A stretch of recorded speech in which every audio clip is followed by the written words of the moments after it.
आपण उद्योजकांविषयी बोलूयात.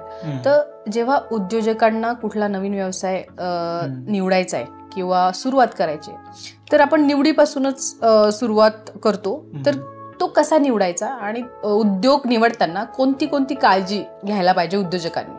ॲक्च्युली उद्योग उभारताना काळजी घेणं महत्त्वाचं, की जेणेकरून मार्केटमधल्या कुठल्या प्रोडक्टची किंवा कुठल्या सर्व्हिसेसची डिमांड किती आहे, त्याच्यामध्ये डेली कन्झ्युमेबल कुठले प्रोडक्ट आहेत किंवा त्याच्यानंतर शेल्फ लाईफ त्याची जास्त असणार आहे, तुम्ही मार्केटमध्ये किती सर्व्हिसेस आणि किती वेळानंतर प्रोडक्ट सर्व्हिस देऊ शकता.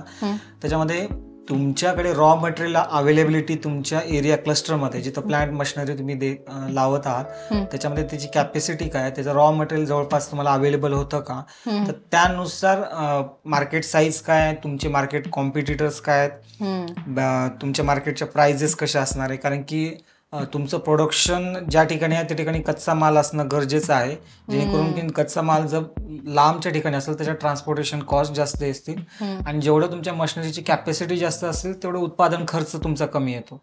तर बऱ्याचशा गोष्टीमध्ये या गोष्टीची काळजी घ्यावी लागते. तर त्याच्यामध्ये आपल्याला मार्केट लेवलला या गोष्टी अनालिसिस पण करावं लागतील की कुठल्या आपल्याला एरियाज टार्गेट्स करायचे, कुठले क्लस्टर टार्गेट करायचे, अर्बन रुरल ज्या गोष्टी आपल्याला सिटीमध्ये कस्टमर कन्झ्युमर टार्गेट्स करायचे, तर याच्यामध्ये आपण व्यवसाय निवडताना ही काळजी घ्यावी लागेल आपल्याला. बरोबर बरोबर, ठीक आहे. मग आता समजा तुम्ही म्हणाले की मार्केट सर्वे किंवा मार्केटची जाण असणं गरजेचं आहे काळजी घेताना, तुम्ही असं सांगताय.